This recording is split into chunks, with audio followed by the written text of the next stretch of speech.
Hello everyone and welcome back to the video by me, the WitcherGeorge. Today I'm going to be talking about something that I feel that people subconsciously understand when they play The Witcher 3, but it's something that I think that over time it gets diluted with just things you take for granted in the game, and you don't realize how much this enhances the story of, for example, The Witcher 3. So I wanted to talk about this particular issue today and just see what you guys think, and this issue is why politics matter in The Witcher 3. So just to give a bit of background, recently I think everyone will agree that within the gaming industry there's been a lot of backlash to certain political messages that different groups have, and I'm not going to comment on anything to do with that. I'm just saying that I have been hearing from a lot of people about how people do not want any kind of politics in video games, and I just wanted to clarify some of the kind of nuance of this, because I don't think people mean as a broad term we don't want any politics or something like that in any video game. It's more of a specific type of politics, I suppose, people are against at the moment. What I wanted to talk about more was just why politics are very important in The Witcher 3 and exist in The Witcher 3. So I thought I'd bring up some examples of some key parts of The Witcher 3 to do with politics, see what you guys think about that, and I just want to have a little bit of discussion about this, and I want everyone to keep it cordial. I want everyone to just enjoy The Witcher 3, talk about an interesting part of the game. So the first point I want to bring up is the most essential, I suppose you could say, the most hot button issues in regard to The Witcher 3 and politics, and this would be the elf-human, I will call it speciesism because they're different species. It's not racism because humans and elves are not different races of each other, they are different species, so it's a speciesist issue, I suppose, or speciesism. So in The Witcher 3, what I love about the way the politics are portrayed, and portrayed even in the books and throughout the other games, is that it's never this kind of black and white view of one side is wrong, one side is right. An example would be Nilfgaard. That does become kind of wrong as you play the games later on, whereas in the books it's a little bit more of a grey area. You're definitely positioned more on the Northern Realms side, but it's a bit of a grey area. Even in the games it's a bit of a grey area. But when it comes to the elf-human speciesism, you could say that it seems generally that the humans are wrong. They are very much discriminating, they're committing discriminatory actions against the elves, against the dwarves, against anything that is not considered human. Even witches are called mutants and freaks, right? You're really given this view of, right, humans are a little bit against anything that is not human. But something that is introduced later on in the books, and is explored not as deeply in the games, but it is there to a degree, is the NL. And the NL are very much against humans. They view humans as dirt, as nothing. Ciri's called this pile of manure, a pearl in a pile of manure, and humans are thought of as lesser, and they, for the elves' point of view, they saw humans, they're like, oh, they came from apes, they're nothing, they're nothing compared to us. They have these tiny lifespans, they're like rats. And that is a popular opinion with a lot of even Enshe elves, which would be the elves that are on the world of the Witcher. It's the world of the Enshe.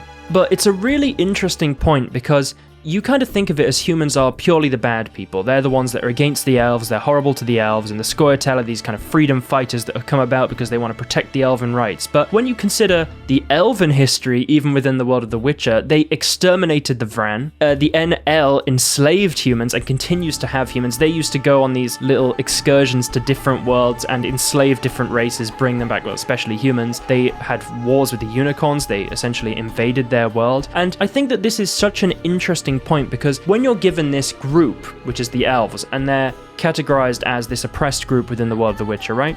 But then you show that, oh, they have an empire as well to a degree, and this is what they did with their empire. I think it's sort of like, it gives a bit more nuance to the position the humans are in. You can imagine that the elves were not happy with the humans' arrival in the world of the Enshe, and they wanted to stop that. And I think you're given this perspective that everything was great when the Enshe controlled the world, and then the humans came, they destroyed all the elven cities, they built their cities on top of the Enshe cities, they're horrible. But in actual fact, the Enshe built that upon the ruins of the Vran cities. So it's a really interesting point. I think that kind of message feels very real, because very rarely are things so black and white that the humans are the bad guys and they're always doing something incorrect, and it's actually groups of humans that are really terrible. It's when you look at the context of what the elves are also doing, you start to see that, oh, perhaps this is something that just occurs within different groups, that whichever group happens to become the dominant one, well, they exert dominant behavior over the other groups, which is quite interesting, and it makes you think about the Scoia'tael and how they're trying to fight back against the humans, and you think, well, if they took over the entire world, I wonder what they would do to humans. And you might think the humans deserve it, but then you think about what the NL are already doing to humans. So I know this is a little bit of a complicated thing, especially if you're not so involved with the Witcher's lore and all the ins and outs of it, but just understand that there is this very kind of interesting sort of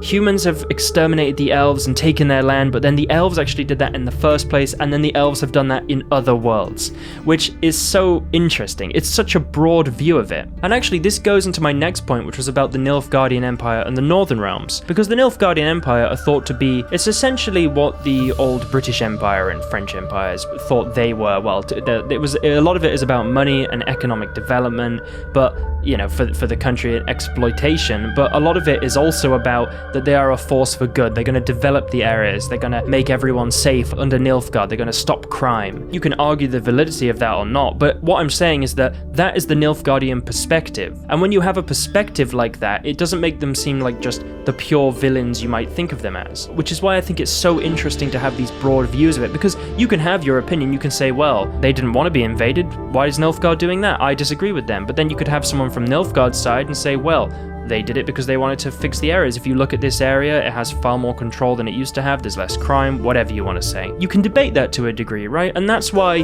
the world feels so alive, because this is not a real world, guys. Obviously, The Witcher is not real, but it's interesting to have these different groups that do sort of reflect things that you might have thought of in actual history. It's not a direct one-for-one, but it's interesting to see it, and it's interesting to see the broadness of it. And what's interesting is that they even have more nuance to this in, say, The Witcher 3, leading on from the end of The Witcher 2, because you have the witch hunters, right? And you have Ravid, and they're hunting the witches, and it seems awful, it seems they're killing the mages indiscriminately, this group is terrible, but at the same time, if you look at the reasons why they began to do that, it seems like, because you think about Philippa, and you think about Radovid's father being assassinated and the idea behind Philippa having something to do with that. And then you think about, from Radovid's point of view, at the end of The Witcher 2, it's Letho comes forward and says, I was working with the mages and they were planning all of this. So from Radovid's point of view, these people are essentially orchestrating all the bad events that happen to the Northern Realms. It's time to just get rid of them.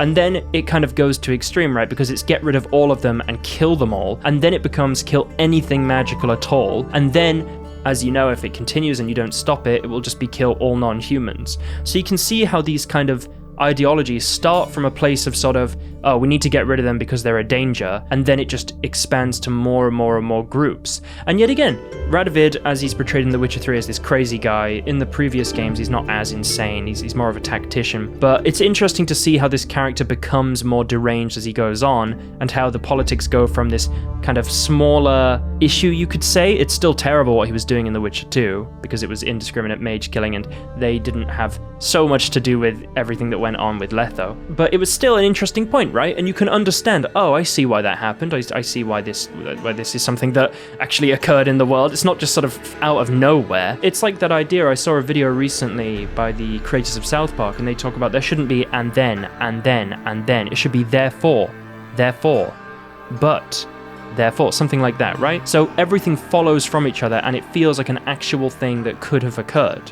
And even if you consider the history of magic within the world of The Witcher, and why you might think, well, why did they kill not just mages, why did they expand more and more and more? And you got to think that who taught humans how to use magic? And it was the elves. It was the elves at Loch Marine. They taught the humans magic, and the humans used magic against the elves. And then even that idea of magic became associated with evil, and then the elves in turn. It's this really interesting kind of, all these different dynamics. You have historical background to it, you have different people's ideologies, and this is the politics of The Witcher. This is what makes the world feel real and alive. I mean, you can even consider with the argument about Nilfgaard, right? In the books, the reason Emir invaded Sintra is because he wanted to get Ciri back. You might think of it as, oh, they're going to take over Sintra, they're going to include it in the Empire, they're going to give it all these benefits, they're going to whatever. But actually it was just that he wanted Ciri. And what's interesting is it's very rarely just a single reason to invade and take over a place in the world of The Witcher, and it has a lot of these different dynamics that play into it. I mean, even the NL are sort of like the parallel version of Nilfgaard to a degree, because even they wanted Ciri, right? They wanted her for essentially the same reasons Emir did in the books. I'm not going to spoil it too much. It's different reasons, but it's all about controlling her power and having the control of that, right?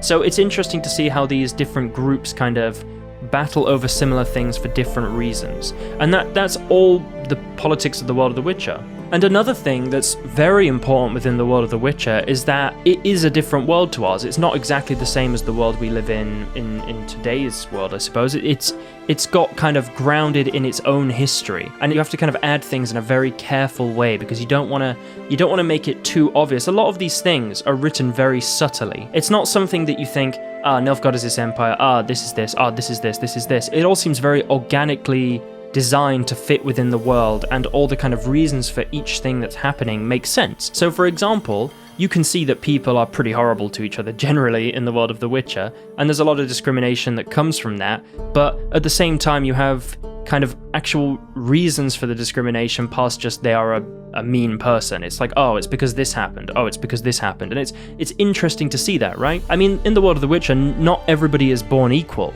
You look at witches, for example, and so far all we know, I've talked about this in other videos, is that, well, witches are all guys. And the reason for that could be linked with that. It could be that the mutations were only developed for guys. It could be that it's simply the way the magic happens to work within the world of The Witcher. But then at the same time, you have Aretuza, and they're all sorceresses. You have Bernard, they're all guys. But then Aretuza is thought of as being the place where the better mages come from, and sorceresses are the more powerful mages, typically. I suppose, except Vilgefortz and some other very special individuals. But it's interesting to see that, right? Because you see these guys that they become witches, and they have their set role in the world. Some of them, they generally come from poor families, and they become this monster hunter, and then they have that role. You then see people's reaction to that, and you see different people of different backgrounds reacting to them, right? You see people of kind of, well, with Geralt especially, you see the generals, you see the general villagers as well, just talking about him being a mutant and a freak. You see the Nilfgaardian generals, you see Emir, and it's really interesting to see all these different people with all these different backgrounds interacting with each other in very realistic ways. To me at least in The Witcher 1, 2, and 3,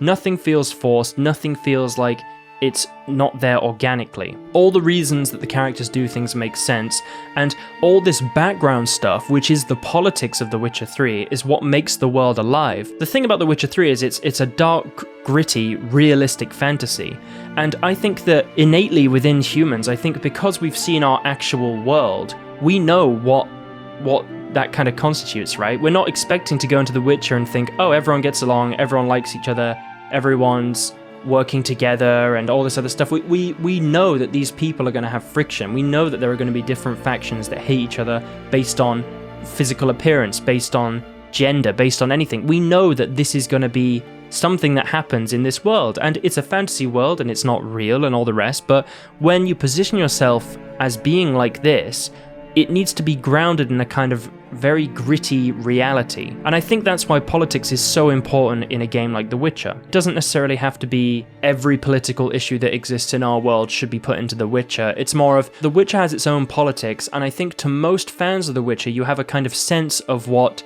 is included and what isn't. And it's just within the confines of the world that's been created. Obviously, things can be added if it's done in a very organic way, but does the story lead to that? Does the established world already allow for that? Was the world created with that in mind? I think those are really important considerations for whoever is now shepherding the latest Witcher game.